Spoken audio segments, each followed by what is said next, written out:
Nosotros lo primero que hicimos fue tomar el currículum de la República Dominicana y hacer lo que llamamos una simplificación curricular.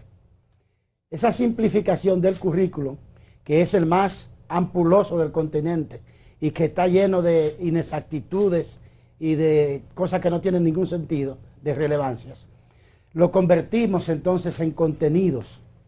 Esos contenidos los hemos llevado a guiones. En tercer lugar, hemos hecho un casting nacional para escoger los principales 50 o 60 profesores que van a ser, digamos, los profesores del país. Esos profesores los hemos entrenado, además de su formación pedagógica y técnica, les hemos dado alguna formación mínima para la comunicación, para la expresión, porque no es lo mismo estar en un aula común con 30 niños que pararse frente a una cámara. Eso lo hemos convertido en contenido, digamos, en el lenguaje de ustedes diríamos guiones. Y esos guiones, a través de 15 productoras, los estamos convirtiendo en contenidos virtuales. Es decir, una clase que va a dar una profesora o un profesor que va a ser grabada, va a ser transmitida por internet, por radio y por televisión, asociada a un cuadernillo que tiene el profesor allá en su comunidad, que tiene la familia para poder acompañar al estudiante en ese proceso. Entonces, un día de clase será un tiempo determinado. Obviamente, no va a tener 8 ni 4 horas de clase porque nadie, desde el punto de vista psicológico ni fisiológico, puede aguantar todo eso. La clase será una transmisión que se hará a través de esa clase dictada de la profesora, digamos, de matemáticas de 4º grado, para todos los estudiantes de matemáticas de 4º grado de todo el país. Los contenidos van a ser impartidos, pero desde la modalidad del desarrollo de competencias, no por objetivos. Y además de eso, van a tener todo el otro contenido lúdico y el contenido también de las casas. El padre que nos está viendo, Ajá, entienda más o menos qué va a pasar en su casa a partir del lunes. Ok, muy bien. Sí. ¿Cómo ese muchacho a qué hora le va a tocar? Sí. ¿Cómo se va a enterar de la hora? ¿Cómo será esa dinámica en ese hogar? De ese muchacho de cuarto de básica que usted señalaba hace un momento. A poner ese ejemplo, ¿cómo sería más o menos? Sí. Esa pregunta es fundamental y de hecho, ustedes saben que desde que ustedes estaban en primaria, la primera semana es de ambientación, Sin duda, de orientación, de psicología, el protocolo de cómo los niños van a recibir la clase. Bueno, imagínense que fuera hoy que empezaran las clases normales ya. La profesora comienza a una hora determinada, que ya el padre y la madre saben a qué hora es. Vamos a tener un canal para cada grado. El 5º curso de primaria va a tener su canal propio. Y por ahí solamente se va a transmitir clase para 5º curso de primaria. ¿Por qué? Porque es posible que el padre, a la hora que se transmita la clase, esté trabajando y no pueda acompañar al niño. Entonces vamos a hacerlo diferido y la vamos a repetir a otra hora del día para facilitarle a los padres que puedan acompañar 2 o 3 veces al día, lo vamos a hacer. Entonces, vamos a hacer un protocolo que se le va a explicar al padre que el niño no puede recibir la clase sentado en la cama, que no la puede recibir mientras está desayunando o mientras está lleno de juguetes al lado. Un protocolo que permita que se genere allí un ambiente escolar. Pero vamos a combinar la primera semana, la semana de inducción a los estudiantes, con una inducción también a la familia. Porque si no tienen un mínimo de entendimiento de cómo acompañar a los hijos, no solo les puede resultar aburrido, sino hasta un poco generar... ¿Ha sido el día de hoy ese nivel de comunicación de ustedes con los padres? Hay la Asociación de Padres y Amigos de la Escuela, esa parte que se va a hacer evidentemente que es fundamental, pero ¿cómo ha operado hasta ahora esa parte de inducción para que los padres sepan cuál es el protocolo que se va a desarrollar en el hogar? Eso que Oscar preguntaba. ¿Cómo ha fluido hasta este momento? Señores, esto ha sido maravilloso. Yo tengo casi toda mi vida en la educación y lo que yo personalmente estoy aprendiendo de todo esto es impresionante.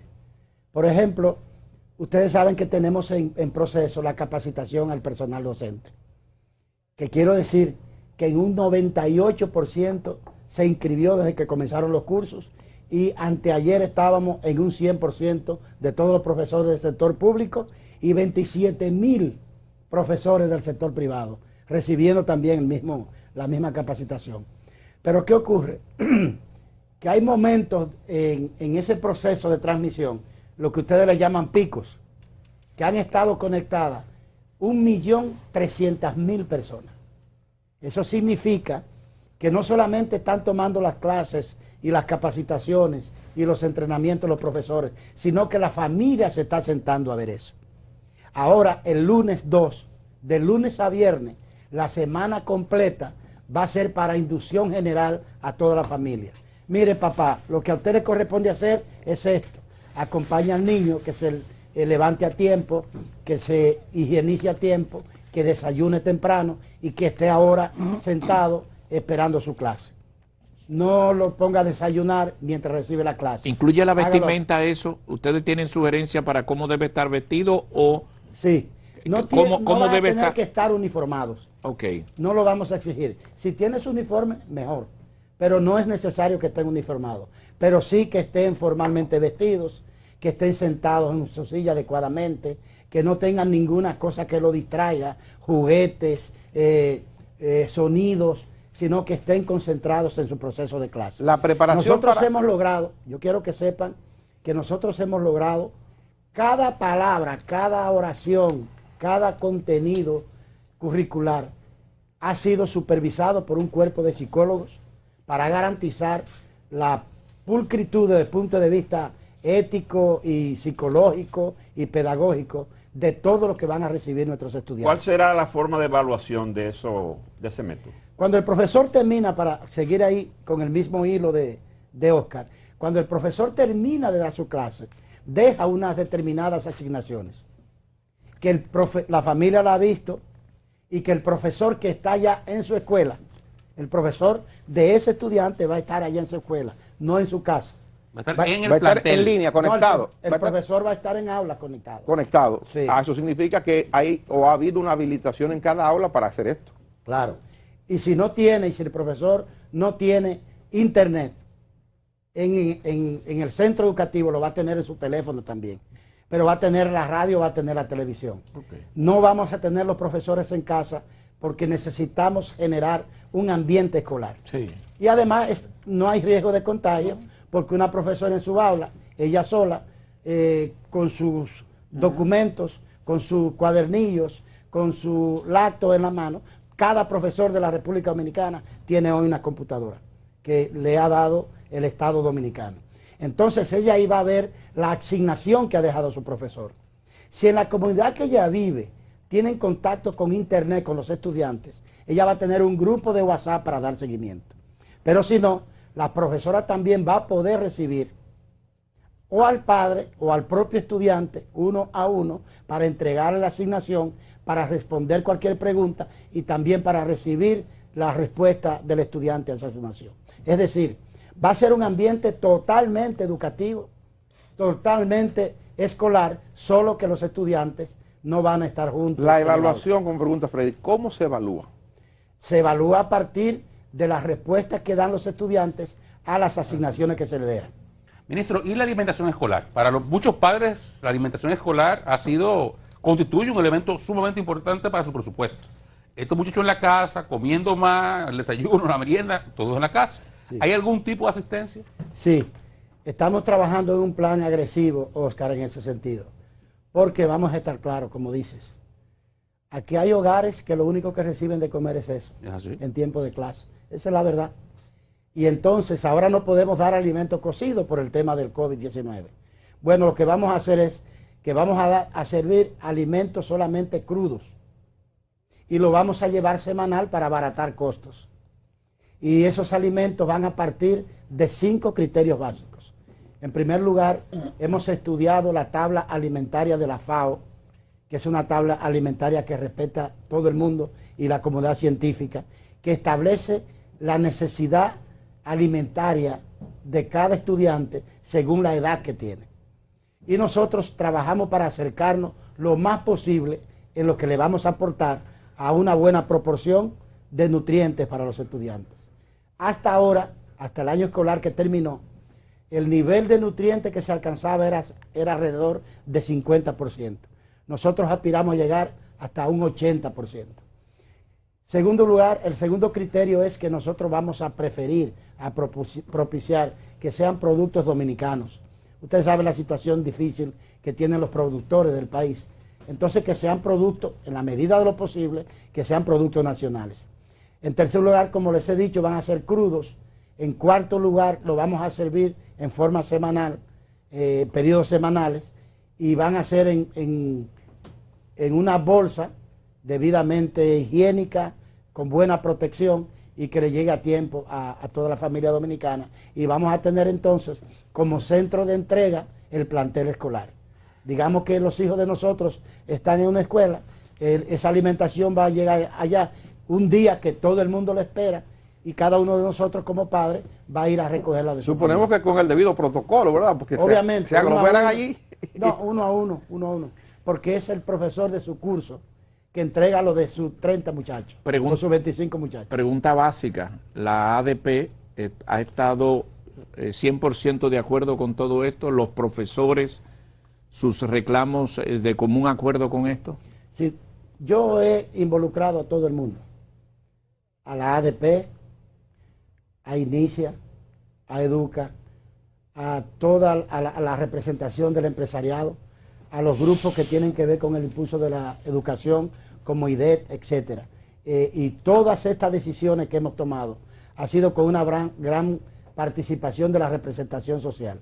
Pero cada cosa de esta también pasa por una decisión y por una información en el Consejo Nacional de Educación, que como saben es el organismo rector del sistema educativo, y ahí está representada toda la sociedad, el empresariado, las iglesias, la iglesia católica, las iglesias evangélicas, etcétera, etcétera. Ministro. Y ustedes conocen también que nos ha estado acompañando en todo esto la comunidad internacional a través del sistema de las Naciones Unidas, de UNICEF, que nos ha acompañado, por ejemplo, en todo el tema curricular. Hemos estado viendo imágenes en todo el tema curricular con nos UNICEF. ha estado acompañando junto con el equipo curricular del Viceministerio Técnico Pedagógico, también con el Ministerio de Participación y Descentralización, y además de todo eso, para aportar aún más transparencia a todo lo que tiene que ver con el proceso de adquisición de servicios, de bienes y productos para este año escolar,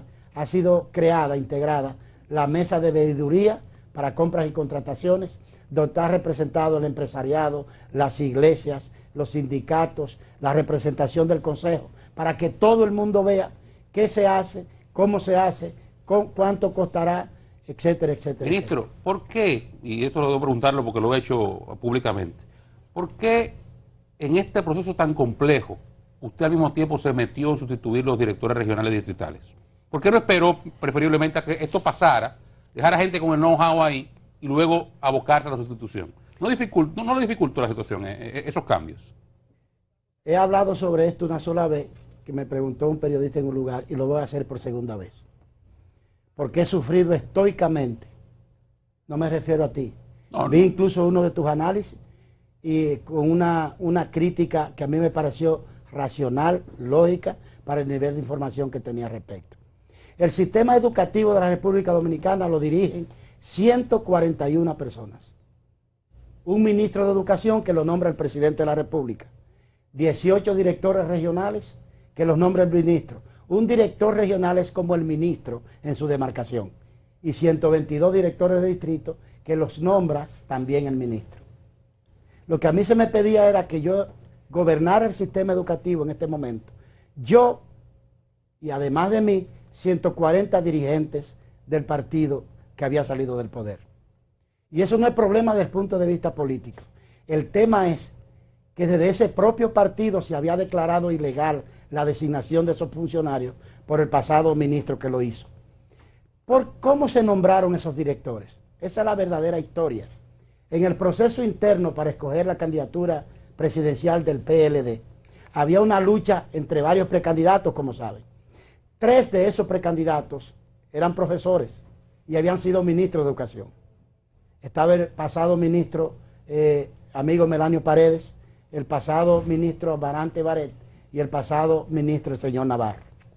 El señor Navarro, que era el menos influyente en el sector educativo del PLD, no tenía cómo sustituir, cancelar a 140 dirigentes de su partido cuando iba a ser precandidato, y él creó una figura que no existe en la Ley General de Educación, y mediante esa figura que llamó proceso competitivo, designó esas 140 personas. Y los otros quedaron ahí a un lado, sin funciones y sin hacer nada. Esa decisión fue atacada en los tribunales de la República por otro dirigente del Comité Central del PLD, el diputado Eduardo Hidalgo, entonces presidente de la ADP. De manera que fue una lucha interna entre tendencias, y yo no tengo necesariamente que cargar con algo que además de ilegal es el producto de una lucha de la que nosotros no hicimos parte. Nosotros sí no hemos hecho eso, Oscar. No hemos degradado a un director de eso, no lo hemos cancelado, no los hemos trasladado, no les hemos reducido su salario ni ninguna de sus prestaciones, y tampoco lo hemos dejado sin oficio. Todos tienen una función en lo más importante que tiene hoy el Ministerio de Educación, que es el Plan Educación para Todos, preservando la salud. De hecho, andan trabajando aceleradamente con nosotros en eso, no hay ningún conflicto con ellos, excepto cuando alguna persona lo manda a buscar, que tienen que venir para ir a un tribunal. Ya. Y yo le dije, perdóneme, tengo que ir, pero no tengo de otra, me obligan. Bueno. Pero ellos están trabajando Pero la armoniosamente. ADP está satisfecha con lo que ha ocurrido. Totalmente, porque es ilegal. La ley 6697 dice en el artículo 109 que el director regional de educación lo nombra el ministro de Educación. Sí, eso está en discusión. Y esa misma ley dice, en el caso de directores de distrito, que la Junta Regional de Educación escoge una terna para cada uno de los distritos de esa regional y se la presenta al ministro. Ya hemos hecho eso en 18 asambleas de juntas regionales en todo el territorio nacional. No señalé un solo director. Esas juntas presentaron las ternas y de esas ternas designimos los de directores de distrito. Mientras yo sea ministro de Educación, nuestra gestión no va a violar un acápite de la ley, ni va a violar un derecho de nadie, porque la lucha nuestra, y ustedes lo saben, ha sido por defender derechos. Pero ya de toda manera, ya eso es el pasado, las aguas tomaron su nivel y la vida enseñó quién tenía razón. Eso es